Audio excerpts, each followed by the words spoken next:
France Culture. Le cours de l'histoire. Xavier Mauduit. Ah, qu'ils sont pilleurs, ces Romains. Quelle place pour le pillage dans le monde romain, et particulièrement sous la République. Car s'emparer par la force des richesses et des biens du vécu est un acte qui rapporte beaucoup d'argent pour financer la guerre, bien sûr, mais aussi un acte symbolique d'humiliation, de négation.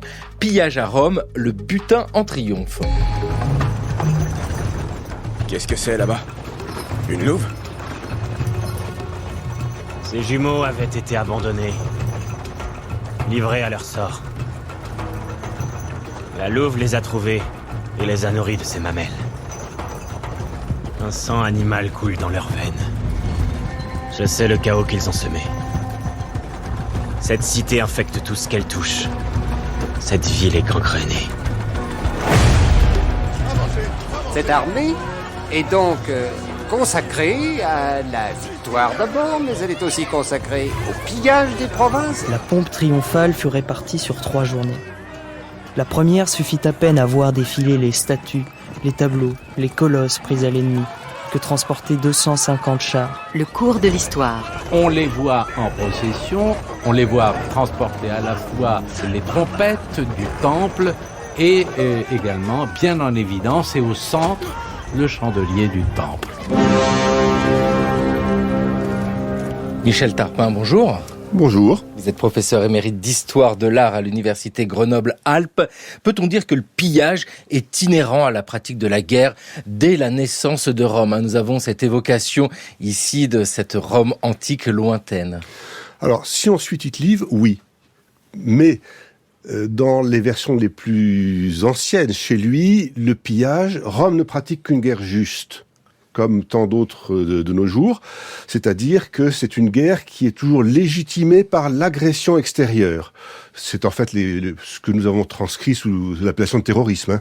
C'est-à-dire le prétexte à attaquer quelqu'un d'autre pour le détruire. Donc officiellement, au départ, le pillage, ça consiste à aller récupérer ce que les autres ont pris, à une époque où l'ennemi se trouve entre 5 et 10 kilomètres de chez soi. Donc ça se fait dans la journée, l'aller-retour et la guerre. Et on le ramène, on rend aux propriétaires ce qui leur a été pris. Et si on peut faire une petite marge au passage, ça paye ceux qui sont allés castagner.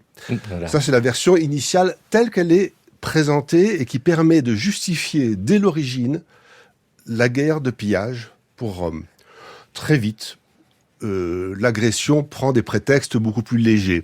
Oui, parce qu'on peut rappeler cette date légendaire pour la fondation de Rome, 753 avant Jésus-Christ, et nous sommes sur un petit village, nous ne sommes pas encore dans la ville. Très vite, Rome devient... Alors, on ne sait pas très bien. On ne sait pas très bien. C'est quelque chose qui est discuté, parce que le discours actuel, en tout cas du côté italien, c'est que la présence d'énormément de découvertes ponctuelles sous la Rome actuelle, qui est une ville immense, une commune énorme, a amené certains à penser que c'était très tôt une très grande ville.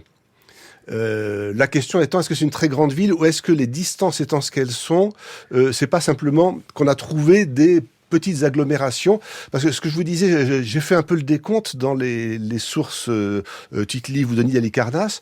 On compte dans le Latium Vetus, c'est-à-dire uniquement ce fond de cuvette en fait qui correspond à la plaine romaine, à en croire les auteurs antiques, il y aurait au moins 70 villes. Ce qui est énorme. C'est gigantesque. Sans même aller jusqu'à Préneste ou Tivoli, qui sont déjà sur les collines. Donc en fait, c'est un peu confus et c'est difficile de savoir si c'est un tas de petites agglomérations, des quartiers qui sont regroupés. Donc là, c'est compliqué, effectivement, de savoir ce qu'il en est. Mais en tout cas, on fait des guerres avec des voisins qui sont vraiment des voisins de palier, pratiquement. Et nous avons un monde marqué aussi par la paysannerie. Nous avons des paysans ici qui vont combattre. De quoi est constituée cette armée? Alors, ça, c'est tout le problème de l'identité romaine. Ce que un des textes que vous lisiez au début évoque l'idée du sang de la louve qui les rend agressifs. Bon, je pense que les naturalistes n'aimeraient pas trop cette image du loup quand même, qui se contente de se nourrir, lui, tout simplement. Il se trouve que la tradition, dit quand même, et Tite-Live l'explique bien, c'est que ce sont quand même des bergers brigands qui se sont réfugiés avec des exilés et d'autres brigands à un endroit qui est très malsain en fait. La cuvette de Rome est une cuvette marécageuse.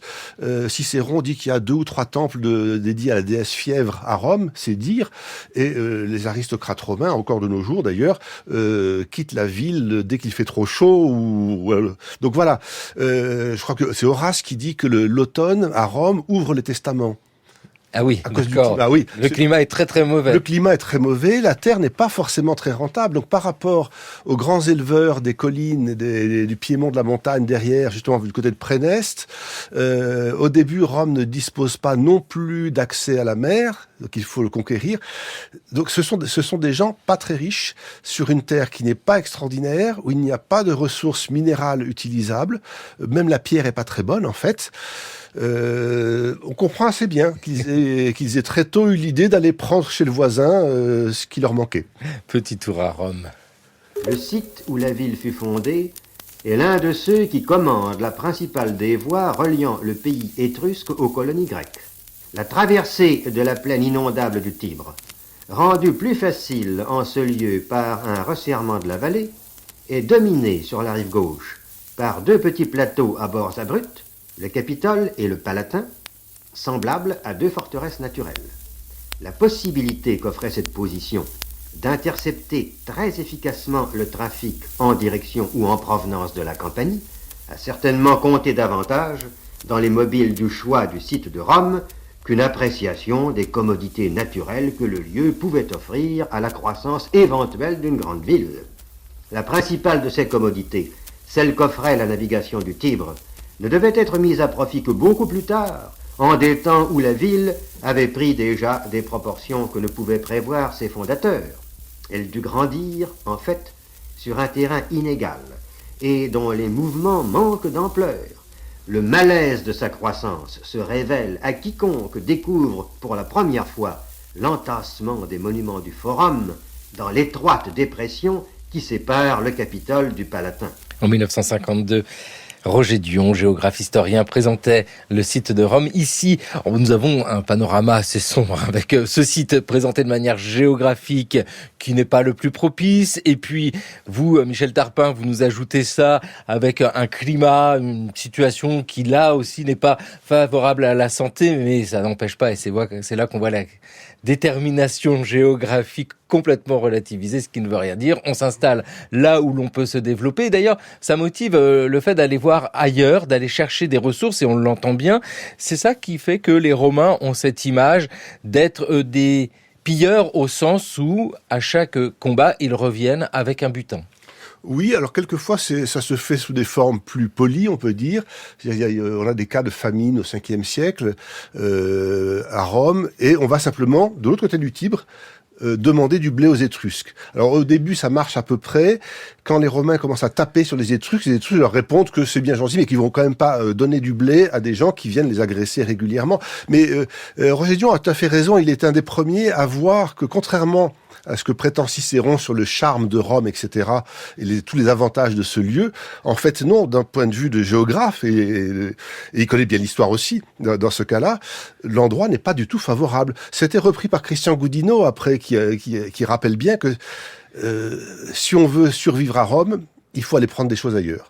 Ah oui, et là nous avons donc dès le départ, on est imbringué dans l'histoire. Avec ce contexte du moment, parce que au moment où Rome se développe, il y a déjà tant et tant d'expériences de guerre, et nous pensons évidemment aux Grecs. Qu'en est-il d'ailleurs de la notion de pillage, de trophée chez les Grecs? Ça existe déjà aussi? Alors, le trophée, c'est grec, c'est pas romain. Justement. D'abord, c'est un mot grec, tropaion. Mais c'est pas du tout dans la culture romaine. Ça a été vu dans les années 50, mais c'est vrai que ça n'a pas été bien lu, en fait.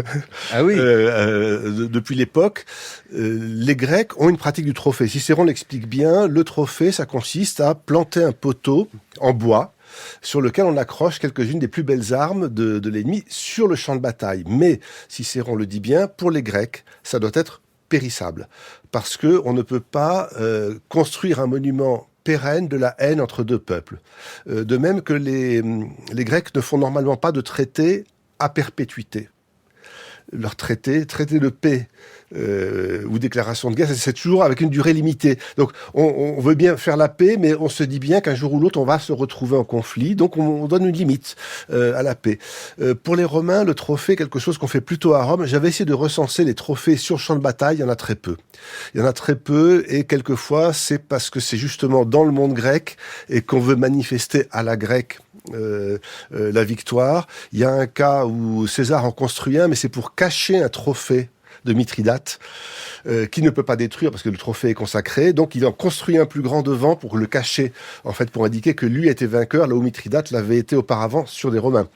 Oui, parce que c'est très symbolique un trophée, c'est cette accumulation d'armes, de cuirasses, pour montrer que... Alors, ça n'est pas une accumulation. Le trophée, proprement dit, c'est le poteau avec la cuirasse, le casque au-dessus, bouclier et 2-3 lances. C'est très sommaire, en fait. On le voit représenter pas mal à Rome. On en a... Alors, les plus connus sont les trophées de marbre qui sont sur le Campidoglio. On en fait en bronze, le triomphe de Pompée, contenait des trophées sculptés, en fait. Mais c'est un détournement. Et en latin, quand on parle de trophée, c'est simplement un symbole de victoire. Oui, c'est ça, c'est-à-dire détournement du trophée, où l'on représente sous forme de sculpture, de bas-relief, un casque, une cuirasse, les lances. Voilà. C'est un élément d'architecture que nous voyons souvent, c'est une décoration. Oui, mais ce que les Romains représentent très volontiers, par contre, c'est l'amas d'armes. L'amas d'armes, c'est-à-dire on empile là toutes les armes. On empile toutes les armes. Alors c'est pas eux qui ont inventé ce thème, mais ils l'utilisent fréquemment. On sait qu'ils brûlent une partie des armes. Avec ici cet univers antique, et là nous sommes dans cette antiquité de la Rome mais républicaine. Et la Rome républicaine rencontre d'autres ennemis parce que c'est pas toujours Rome qui gagne. Manquant d'espoir aussi bien que de vivre, les Romains, dont le corps exténué fléchissait presque quand ils se rendaient à leur poste sous le poids de leurs armes, décidèrent qu'il fallait, à quelque condition que ce fût, se rendre ou se racheter. Alors le Sénat s'assembla et chargea les tribuns militaires de traiter. Une entrevue eut lieu entre le tribun Quintus Suspicius et Brennus, chef des Gaulois. Ils convinrent des conditions et 1000 livres d'or furent la rançon de ce peuple qui devait bientôt commander au monde. À cette transaction déjà si honteuse, s'ajouta une nouvelle humiliation. Les Gaulois ayant apporté le faux poids que le tribun refusait, Brennus mit encore son épée dans la balance et fit entendre cette parole si dure. De Rome par les Gaulois en 390 avant Jésus-Christ. Donc là, c'est Rome qui est vaincue. L'idée d'imposer... Elle n'est pas vaincue. Il y a un petit jeu de droit qui est extraordinaire là-dedans, c'est que Rome a traité et négocié le départ des Gaulois.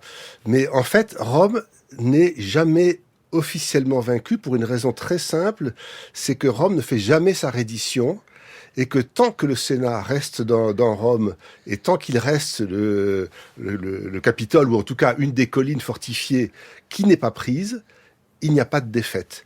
C'est ce qui se passe dans l'affaire des fourches caudines, où en fait toute l'armée romaine est encerclée par les Samnites, doit se rendre, sauf que pour qu'il y ait une véritable reddition, au sens où le droit romain l'accepte, il faut qu'il y ait des plénipotentiaires qui fassent la reddition. Or le Sénat n'autorise pas un magistrat, même un consul, à rendre la cité de Rome. Il peut rendre son armée, mais pas la cité. Ce qui fait que Rome n'est jamais vaincue. Ah mais dites donc, Michel Tarpin, c'est fort de dire cela, oui c'est bien. C'est une argutie juridique, et en fait, Rome a inventé une procédure de reddition très particulière, qui est très lourde. Tite-Live en donne le texte, mais il en donne le texte à un moment où ce sont les autres qui se rendent, et la reddition telle que Rome peut l'accepter, de la part d'un vaincu, c'est vous rendez totalement le sol, les dieux, les eaux, les bâtiments, tous les humains, vous les remettez à la discrétion de Rome. Les Grecs le comprennent très mal. Eux pensent qu'effectivement, quand on est vaincu, on négocie et on traite. Pour Rome, non. On ne traite surtout pas, on ne laisse pas l'autre traiter. Et en fait, une fois qu'on s'est approprié toute la cité avec ses terres et son territoire, on peut éventuellement laisser les gens continuer à vivre sur place, mais ils n'ont que l'usufruit. Et on peut revenir 3 générations après en disant, en fait, on a besoin on reprend tout ça. Mais en 390 avant Jésus-Christ, quand les Gaulois de Brennus assiègent et mettent le sac dans cette ville de Rome, eh bien, on a un pillage, mais c'est à l'image du pillage qui peut se pratiquer ailleurs. L'expression utilisée « malheur aux vaincus » par les Gaulois envers les Romains est-elle une expression que les Romains pouvaient utiliser envers ceux qu'ils ont vaincus ? Oui, alors ils ne le font pas parce qu'ils donnent un aspect beaucoup plus juridique. Et puis les Gaulois ne venaient pas pour piller Rome. Les Gaulois venaient pour venger une infraction très grave au droit international. C'est-à-dire 3 ambassadeurs romains qui avaient été envoyés pour essayer de calmer le jeu entre Étrusques et Gaulois ont participé à la bataille, et l'un de ces jeunes Romains a tué un des chefs gaulois de sa main. Donc les Gaulois à ce moment-là replient leurs troupes, on arrête la bataille. On ne sait pas ce que pensent les Étrusques, mais il est probable qu'ils sont eux-mêmes très choqués parce que c'est une impiété. Et c'est une impiété qui s'est faite de leur côté d'une certaine manière. Donc c'est très compliqué. Les Gaulois demandent réparation par voie diplomatique. Les Romains refusent parce que les jeunes gens sont de grandes familles.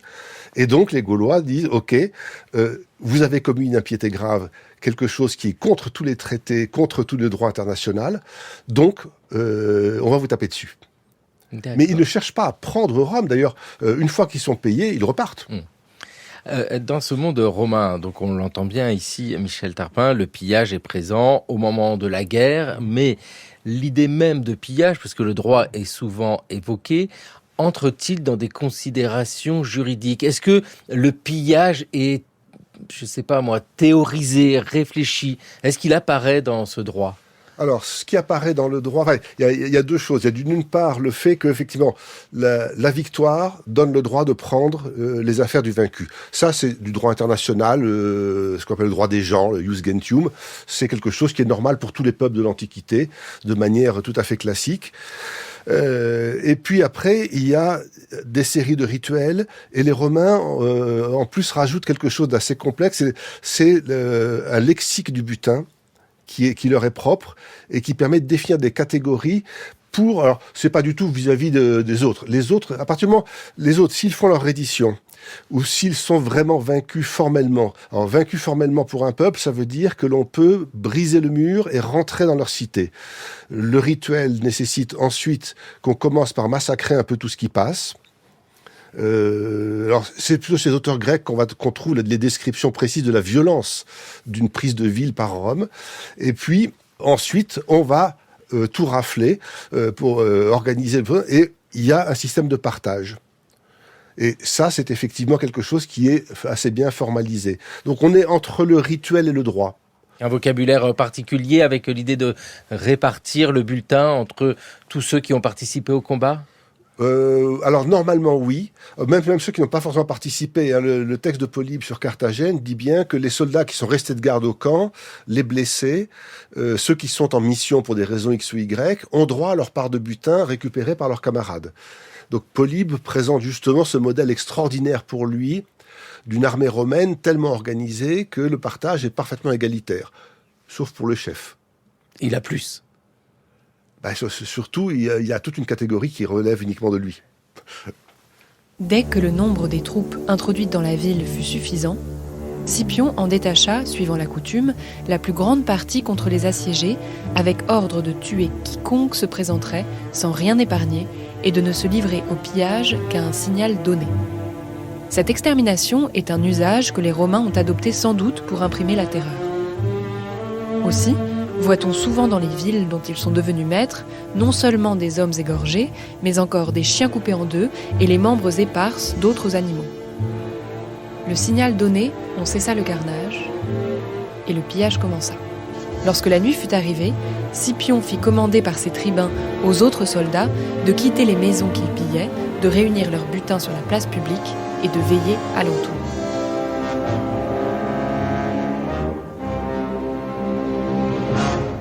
Oriane Delacroix qui nous disait ici dans le cours de l'histoire sur France Culture cet extrait de Polybe, donc auteur grec, 2e siècle avant Jésus-Christ, qui évoque... Pro-romain.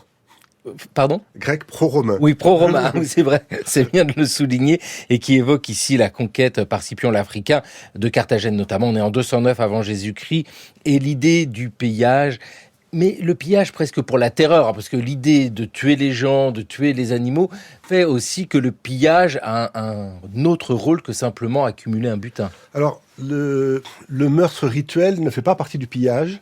C'est qu'on l'explique généralement comme un moyen de terroriser. En même temps, ça n'a plus aucun sens, puisque à ce moment-là, la ville est prise. Moi, je le perçois plutôt comme une extermination relativement symbolique.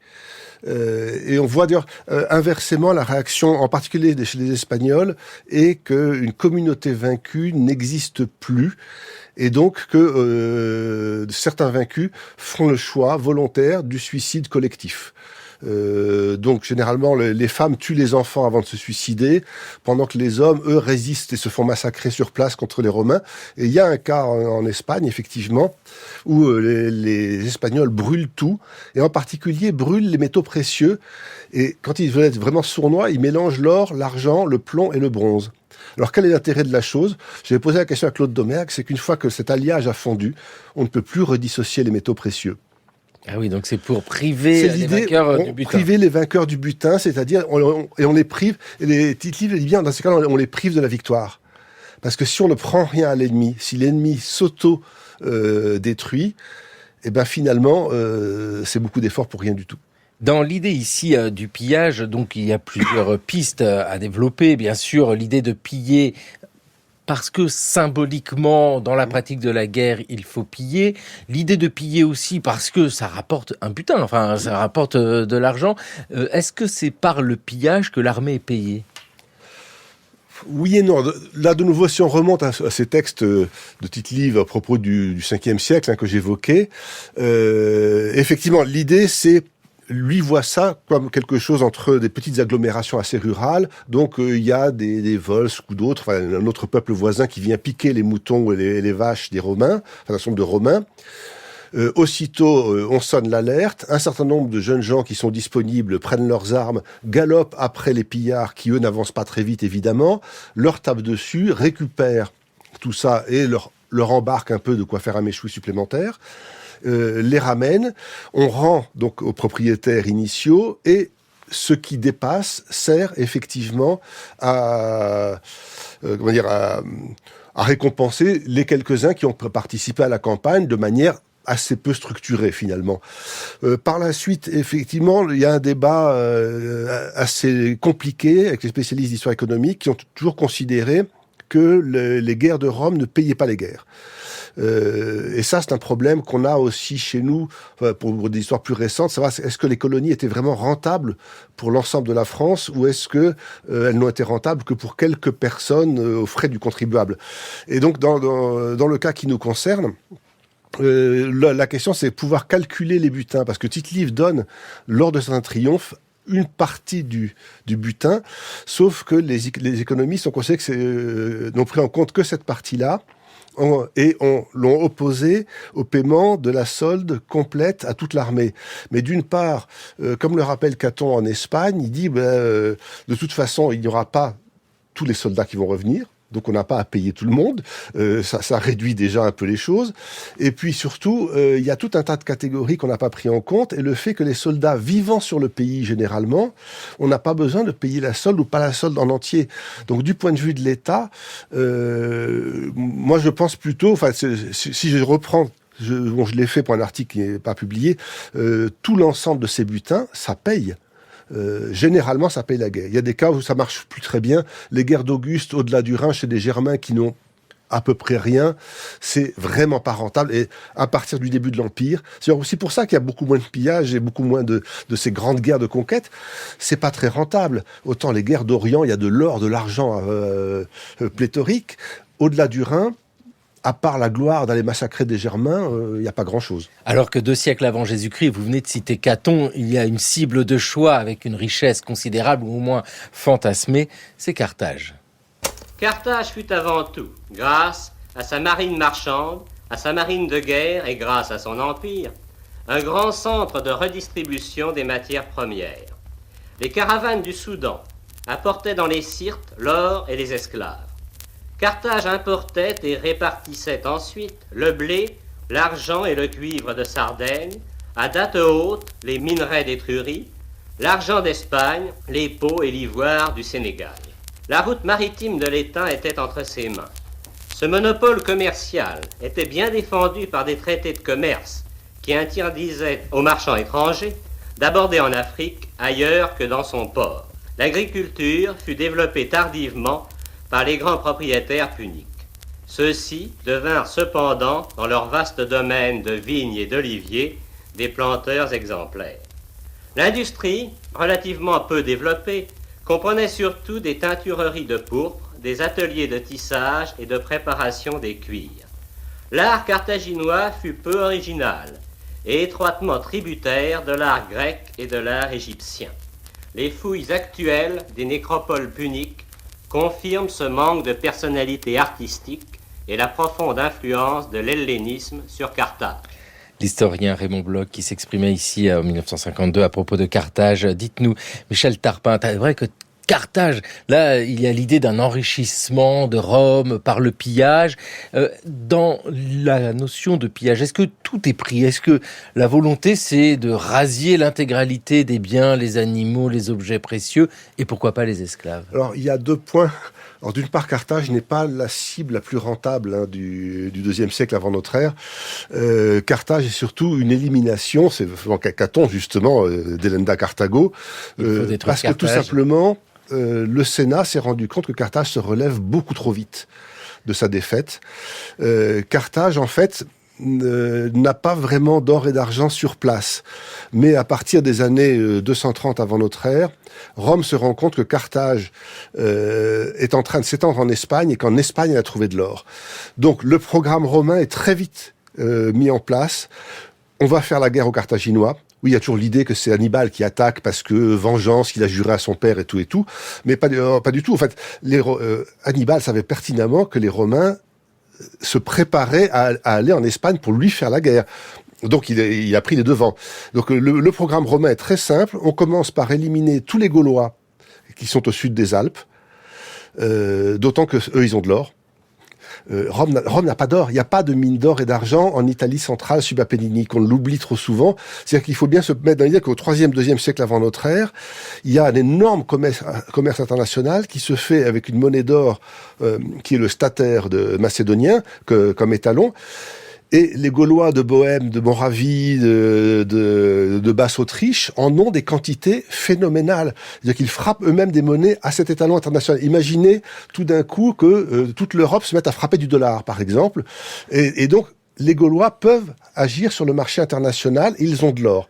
Donc l'idée de Rome, c'est on élimine les Gaulois, on leur pique au passage tout ce qu'on peut leur piquer, et c'est quand même pas négligeable du tout. Et une fois qu'on a éliminé les Gaulois, on attaque les Carthaginois pour piquer les mines d'or qu'ils sont en train de découvrir en Espagne. Donc une chose après, les Romains courent après l'or en permanence. C'est très net, par exemple, en 225 avant ça, il y a un enchaînement très rapide. En 230, le Sénat interdit, alors Dion Cassius dit à ses sujets, donc ses alliés, mais alliés de Rome, c'est un sujet, il faut être clair, leur interdit de faire du commerce avec les Gaulois pour ne pas les enrichir. Sauf qu'on voit mal comment des Romains ou des Toscans pourraient payer en or des marchandises gauloises, donc on ne sait pas très bien qu'est-ce qui serait importé. Par contre, les Gaulois, eux, peuvent acheter des produits italiens.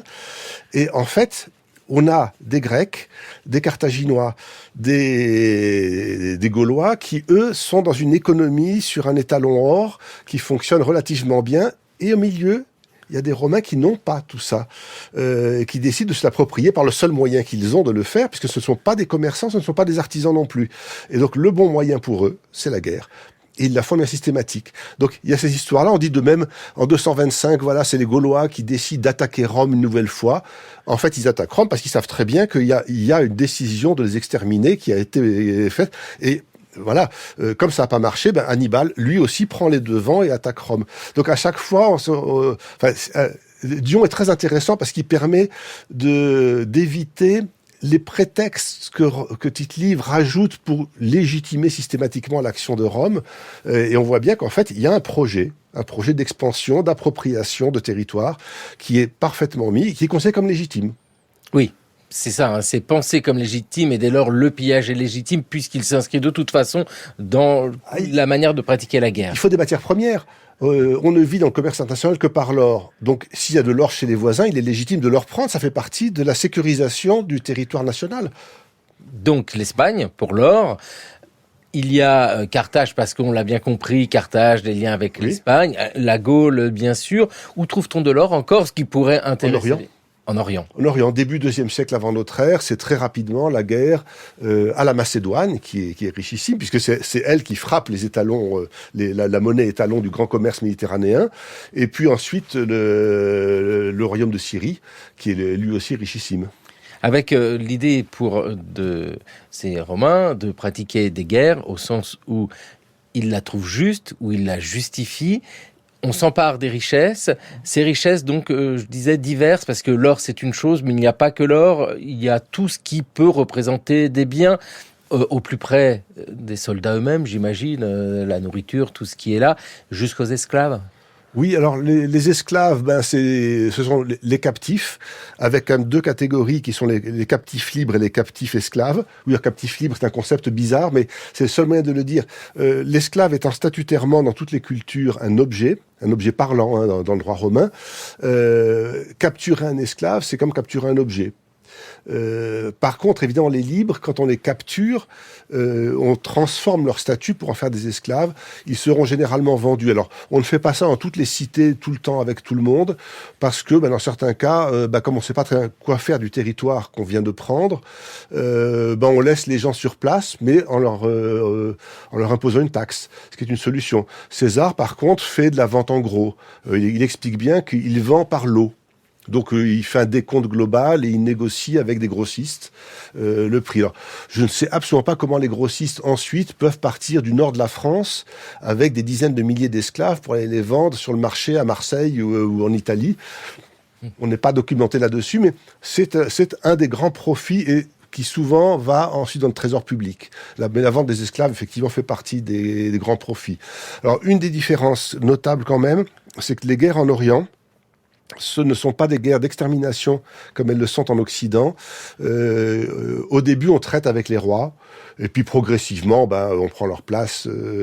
Mais on n'a pas de reddition formelle, on a plutôt des traités. D'accord, plutôt des traités. La notion même d'extermination, il faut le comprendre comment, c'est-à-dire, il n'y a pas la volonté de détruire toutes les populations en Occident. Pour les Gaulois, pas partout. Pas partout. Pour les Gaulois d'Italie, oui. Les Gaulois d'Italie, d'accord. Oui, alors ça c'est très drôle, là je fais une petite parenthèse, mais qui était très amusante, parce que ça c'est du contemporain. Il y a une carte qui circule énormément sur Wikipédia, qui a été faite par un amateur français, mais assez bien documentée, qui est soit étiquetée carte des dialectes pré-romains, soit carte des peuples pré-romains, avec une confusion intéressante, selon les sites et selon les langues, parce que on retrouve la carte dans toutes les langues sur Wikipédia. Et elle est très amusante cette carte, parce qu'au nord du Pô, dans l'actuelle Lombardie, la carte est blanche. Et ça reflète le mode de pensée romain qui a été repris lors du Risorgimento dans la pensée italienne. C'est que on nie la présence de Celtes natifs au sud des Alpes. Alors qu'en fait, ils sont là au moins depuis le 8e, 7e siècle avant notre ère. Donc avant même que les Étrusques ne commencent à grimper de ce côté-là, il y a des Celtes. Sauf que les Celtes, pour les Italiens, c'est les gens de l'autre côté des Alpes, et en particulier, c'est les Autrichiens. Ah oui. Avec qui ils ont quand même un contentieux séculaire compliqué. Vous voyez comment finalement les mentalités et l'histoire plus récente vient perturber ce genre de choses. Mais pour les Romains, dans l'Antiquité, les Gaulois doivent être exterminés effectivement parce qu'ils représentent un danger. Et puis il faut dans tous les cas, une fois qu'il y a la guerre, profiter du butin. Le butin, on l'entend bien, pour des raisons extrêmement concrètes de butin, pour des raisons symboliques aussi, mais le symbole n'est jamais autant puissant et d'ailleurs visible que lors des triomphes. La pompe triomphale fut répartie sur 3 journées. La première suffit à peine à voir défiler les statues, les tableaux, les colosses pris à l'ennemi, que transportaient 250 chars. Le lendemain, on vit passer sur un grand nombre de chariots les plus belles et les plus riches armes des Macédoniens, tout étincelant d'airain et de fer fraîchement fourbi. On les avait placées avec art et rangées de telle sorte qu'elles parussent avoir été jetées les unes sur les autres, pêle-mêle et au hasard. Les casques, près des boucliers, les cuirasses sur les jambards, les boucliers crétois et ceux des Thraces qui étaient en osier, les carquois mêlés aux morts des chevaux, et parmi tout cela des épées nues dressées en l'air et des sarisses fichées à côté d'elles. Ici, nous avions Plutarque et sa vie des hommes illustres. Avec Plutarque, nous sommes fin 1er siècle, début 2e siècle, et il parle d'ici d'une bataille qui a eu lieu bien plus tôt, qui a eu lieu en 168 avant Jésus-Christ, en Macédoine, le général Paul Émile, qui bénéficie d'un triomphe à Rome. Alors le triomphe, est-ce l'exposition publique du butin ?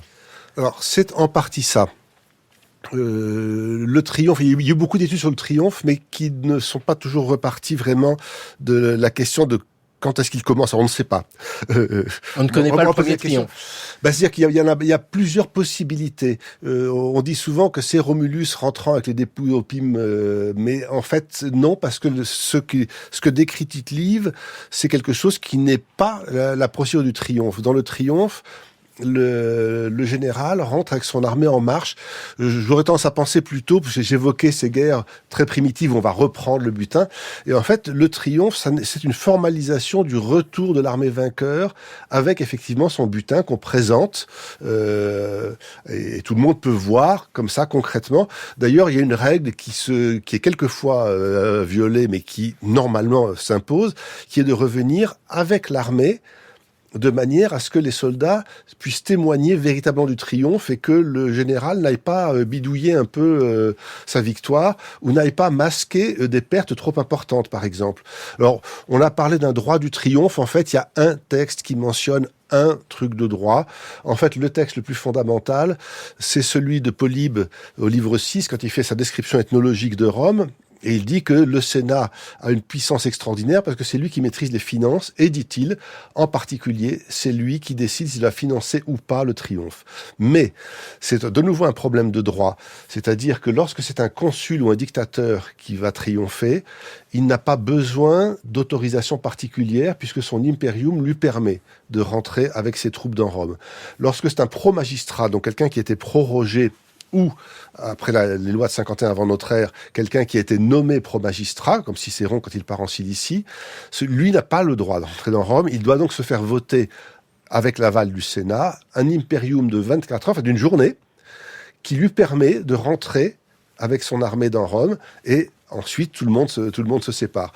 Donc il y a un contexte juridique, mais qui est surtout lié à des questions religieuses, qui est rentrer en armes dans Rome, qui normalement n'est pas possible, sauf des cas particuliers. Donc on présente le butin, effectivement, on présente les captifs aussi, et les captifs doivent jouer leur rôle. De cette manière, on le voit bien dans la description de triomphe, même le triomphe hypothétique. Quand c'est des barbares, ils doivent avoir l'air orgueilleux, être barbus, chevelus, etc. Parce que il faut qu'ils aient l'air vraiment barbares et bien montrer qu'on a affronté des gens qui étaient des brutes. Dans le cas de Persée, donc le triomphe de Paul Émile, il y a un passage assez étonnant, je crois que c'est Plutarque aussi qui le dit, ou Tite-Live, qui dit que les précepteurs expliquent aux enfants l'attitude qu'ils doivent avoir. Parce que les enfants, on leur présente dans une fête. Le problème, c'est que c'est les enfants du roi, ils sont vaincus, et donc on leur explique qu'ils doivent avoir l'air affligés parce que ils font partie des vaincus et doivent l'être comme ça. Et normalement, on tue le chef ennemi au passage pendant le triomphe, ce qui est aussi un des éléments de l'extermination. Alors simplement, pour Persée... Persée, c'est le roi de Macédoine. Le roi de Macédoine, on ne peut pas le tuer directement comme ça, parce que le reste du monde méditerranéen hurlerait au scandale. Je présume, ça n'est pas indiqué, mais je présume qu'on a simplement pris un de ses généraux qu'on a exécuté. Mais Persée est envoyé après dans une petite ville en Italie, et on le fait mourir en l'empêchant de dormir. Ah bon ? Quelle mort cruelle ! Alors, la notion de cruauté pour les Romains appliquée à quelqu'un qui n'est pas romain, même un Romain d'ailleurs, sinon c'est pas un souci. C'est pas un souci. C'est le Carthaginois qui est cruel. D'accord. Dans l'univers romain, le Carthaginois est perçu comme cruel et le Romain ne pense pas à la cruauté. C'est un vieux principe humain, c'est l'aliénité de celui que l'on s'apprête à tuer. On ne peut pas tuer quelqu'un qu'on identifie comme soi-même ou comme proche de soi. Donc il faut créer quelque part. Et donc pour le Carthaginois, ça a été ça. Pour le Gaulois, c'est sa barbarité. C'est tout à fait étonnant parce que les historiens admettent toujours cette idée que le Gaulois, d'abord, est chevelu, habillé de manière extrêmement sommaire, et qu'il est agressif et guerrier. Ce qui est très drôle parce qu'en fait, Caton l'Ancien, qui lui savait à peu près ce qu'il écrivait, dit que chez les Gaulois, les deux choses essentielles, c'est l'art de la parole et l'art de la guerre. Mais il dit bien l'art de la guerre. Il dit pas faire la guerre. Et l'art de la parole, c'est-à-dire que c'est exactement les mêmes qualités qu'un Romain de l'aristocratie qui doit être un bon orateur et un bon guerrier. Et quand il parle des Ligures, en revanche, là, il en fait des paysans pillards, etc.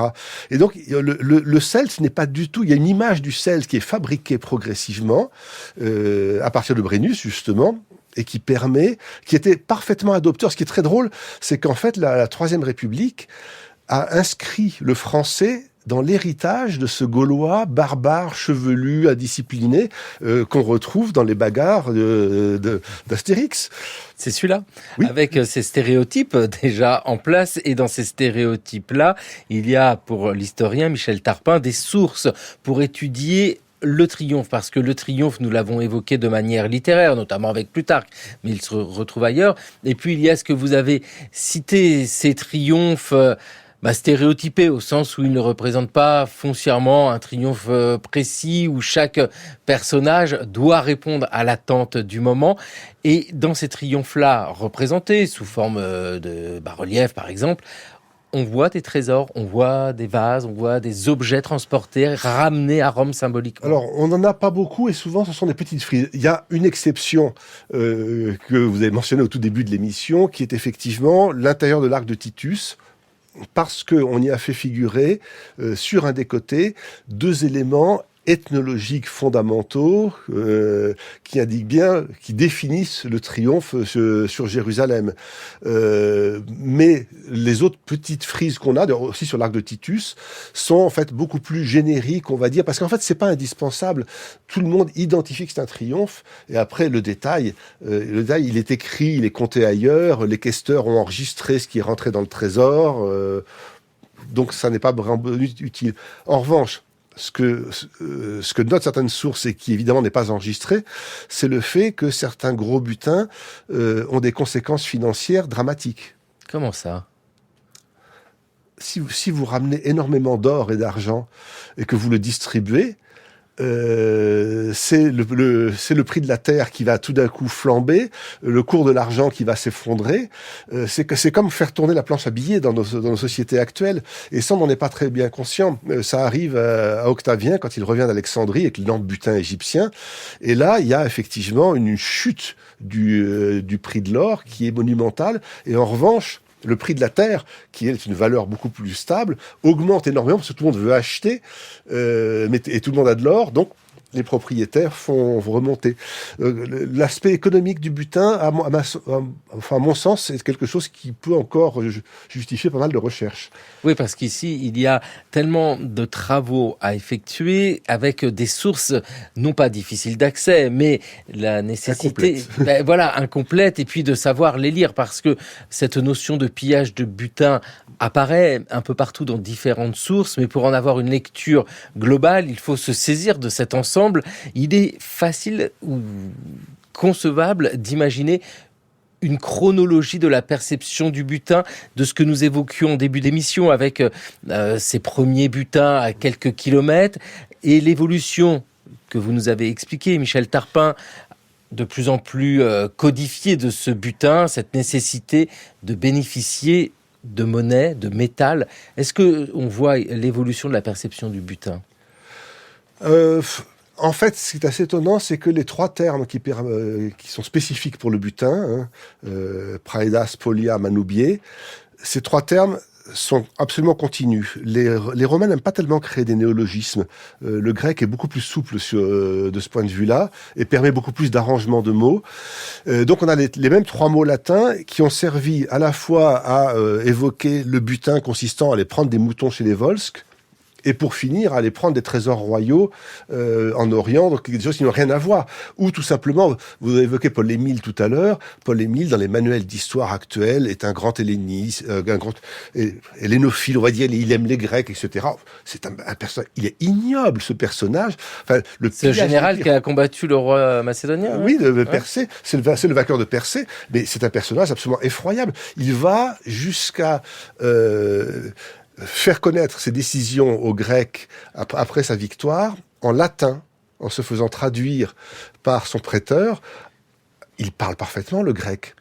Mais quand Flamininus, lui, annonce la liberté des Grecs, il réunit tous les Grecs et il leur fait un discours en grec. Paul-Émile, il réunit les Grecs, il se met sur sa tribune, il met ses licteurs avec les faisceaux qui ont la hache, signe de son pouvoir d'exécution judiciaire, et il prononce un discours en latin. Et ensuite, ces soldats n'ayant pas eu assez de butin, il les envoie piller les pires, et c'est pas un pillage normal, c'est-à-dire qu'il dit aux épirotes, vous allez rassembler l'or et l'argent de chacun de vos cités, et j'envoie des officiers pour le prendre, et les soldats arrivent par petits groupes pour être tous au même moment devant chaque cité, et à heure fixée, ils attaquent et pillent tout, alors que les gens ne s'attendent absolument pas à ce qu'il y ait un combat. Plutarque finit en disant qu'il a réduit un peuple en petite monnaie. Donc, non, le personnage n'est pas du tout un Philhellène, ni quoi que ce soit. Il est un représentant parfait de ces systèmes. Mais bon, l'historiographie, et on nous dit, il est très modeste, il ne prend rien du tout, sauf la bibliothèque royale pour ses fils. Personne ne se pose la question de ce que coûte une bibliothèque au milieu du IIe siècle avant notre ère. C'est une fortune qu'il a récupérée.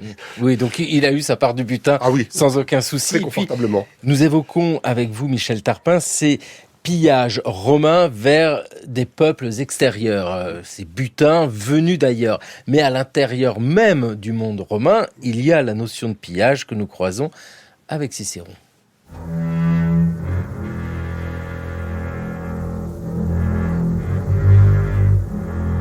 Aucune affaire, pendant 3 ans, n'a été jugée que selon le caprice de Vérès. Nul n'a possédé une chose, lui vint-elle de son père ou de ses aïeux, dont il ne put être dépouillé par la sentence du préteur. Alors aussi, il a pillé et dépouillé les monuments les plus antiques, destinés à l'ornement des villes, par de riches souverains ou que nos généraux vainqueurs avaient donnés ou rendus aux cités siciliennes.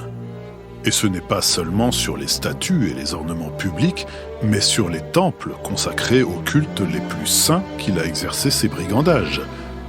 Enfin, il n'a laissé aux Siciliens aucun dieu, pour peu que la statue en parût faite avec quelque talent et par un ancien artiste.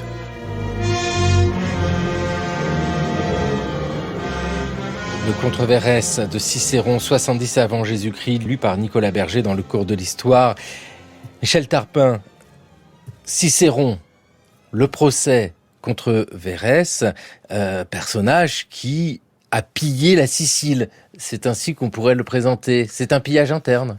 Alors, c'est pas vraiment un pillage interne parce que ce ne sont pas très peu sont des Romains. Donc, Cicéron insiste quand la victime est un Romain, les autres sont des Grecs. Ah, donc c'est une différence. Mais cela dit, ça n'était pas légitime quand même. C'est dans une province et le prêteur qui a en charge la Sicile a une charge très précise, une lettre de mission extrêmement précise sur ce qu'il peut prendre ou ne pas prendre, mais il a aussi le droit de rendre la justice. Et évidemment, il rend la justice de manière souveraine. Vérès en fait un petit peu trop de ce côté. Mais dans la période, toute cette première moitié du 1er siècle avant notre ère, je crois qu'il n'y a pas un seul magistrat qui revienne sans être accusé d'avoir spolié les provinciaux. Généralement, ils sont acquittés. Et de toute manière, les procès pour concussion, ça Jean-Louis Ferrari l'a bien montré, la peine la plus lourde consiste à rembourser la somme. Il n'y a pas d'amende supplémentaire. Donc en fait, on risque pas grand-chose à spolier les provinciaux. Il se trouve que dans le cas de Vérès, alors d'une part, il y a des éléments factuels, un peu anecdotiques, qui sont que Cicéron, jeune, a besoin de démarrer sa carrière et qu'il voit l'occasion d'accuser un ancien proche de Sylla, dont tout le monde sait qu'il est véreux, mais depuis le début, la questure de Verrès est déjà un monument de malhonnêteté. Donc c'est pas très compliqué de l'accuser. D'ailleurs, il n'y a pas eu de procès. Il publie sa plaidoirie, mais Verrès, voyant le flot des témoins, voyant qui va plaider contre lui, se contente de s'exiler. Il part pas si loin, il va à Marseille. Oui, c'est pas si loin. C'est pas si loin. Il emmène ses collections, évidemment. Et puis surtout, le côté qui est particulièrement choquant dans ce cas-là, c'est le fait qu'il s'intéresse aux objets d'art, plus particulièrement, et sans aucun goût. Mais enfin, ce livre, il fonctionne comme un collectionneur actuel, c'est-à-dire qu'il achète en fonction de la cote. Enfin, il n'achète pas, justement. Enfin, il prétend avoir acheté, mais c'est des achats forcés. Mais il achète selon la cote, selon la célébrité du nom. Il n'a aucun sens esthétique, en fait. Et il a pillé les anciens temples, mais il a pillé de l'œuvre d'art, et c'est intéressant de voir à l'intérieur du monde romain comment Cicéron attaque, et on l'entend bien, ce contre Verrès, oui, c'est une attaque contre la manière d'utiliser des biens pris illégalement, une forme de pillage ici qui concerne l'art. Michel Tarpin, je voudrais vous faire écouter une archive, c'est André Aymar, l'historien spécialiste de l'Antiquité grecque, qui évoque son analyse sur la manière dont l'armée romaine considère le pillage au fil du temps. L'armée, telle que Marius l'avait organisée, l'armée a été un instrument de guerre civile. Elle devait fatalement le devenir. Elle est devenue en effet une armée de pauvres. Auparavant, elle était une armée de paysans moyens qui avaient dans leur domaine familial et qui trouvaient par conséquent dans leur travail personnel les moyens d'existence. Maintenant, la voici devenue une armée composée de pauvres qui ne peuvent trouver leurs moyens d'existence, au contraire, que dans la guerre, par le butin, par les récompenses qui leur sont distribuées à la fin de guerres victorieuses. Cette armée est donc consacrée à la victoire d'abord, mais elle est aussi consacrée au pillage des provinces, et enfin, elle est consacrée à devenir la chose du général, pourvu que celui-ci, par ses victoires, lui donne de quoi piller, et à la fin de la guerre se trouve politiquement assez puissant pour obtenir des récompenses sous la forme la plus matérielle de distribution de terres ou de distribution d'argent. Ainsi, cette armée, qui est une armée de métier, qui est une armée de professionnels, mais de professionnels ne trouvant leur vie que dans la guerre et dans les conséquences brutales de cette guerre, c'est-à-dire le pillage, est destinée également à devenir un instrument politique dans la main des ambitieux. Il y avait là, en germe, la destruction même de la République romaine, c'est-à-dire du régime sénatorial.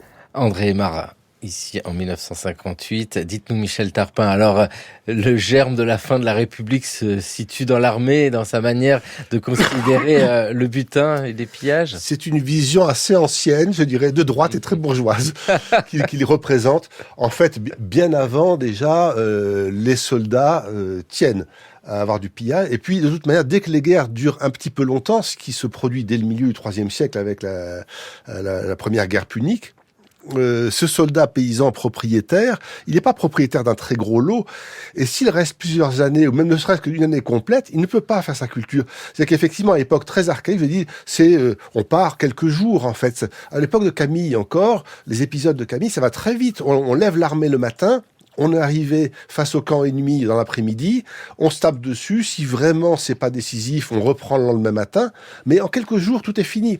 Qui est Camille ? Oui, celui qui a repris, qui a vaincu les Gaulois justement après la prise de Rome. Voilà. Alors Camille est peut-être le premier triomphateur d'ailleurs. En tout cas, c'est le premier pour lequel Tite-Live dit que il reçoit l'ordre de rentrer le Sénat lui donne l'ordre de rentrer dans Rome avec ses troupes en ordre de marche. Donc là, on a vraiment quelque chose qui ressemble. Cela dit, bon, il y a peut-être d'autres avant. Et donc, à ce moment-là, effectivement, le paysan revient à sa charrue très directement. Il pose son épée dans une pièce et puis voilà, ça repart. Mais très vite, en fait, les guerres durent trop longtemps et les soldats ne sont effectivement pas des professionnels, mais ne peuvent plus s'occuper de leur domaine. Et ça aboutira d'ailleurs à une des revendications des Gracques qui rappellent que pendant que le soldat n'est pas là, les grands propriétaires qui, eux, sont là, voisins, vont piquer les domaines qui sont à l'abandon. Donc, en fait, ça a commencé beaucoup plus tôt. Et la notion, c'est vrai qu'il y a toujours un débat, mais très très tôt, dès le 5e, 4e siècle avant notre ère, si on suit Tite-Live, sur est-ce que le pillage est destiné au trésor public, donc géré par le Sénat, ou est-ce qu'il faut majoritairement le donner aux hommes? Et très tôt, certains généraux comprennent que plus ils distribuent à leurs hommes, plus ils ont de chances d'être élus à la fonction supérieure, entre autres d'accéder à la censure.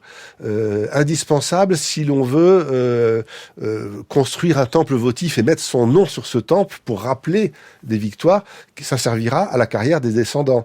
Donc, en fait, très tôt, toute la chaîne du butin, de son utilisation politique, est mise en place.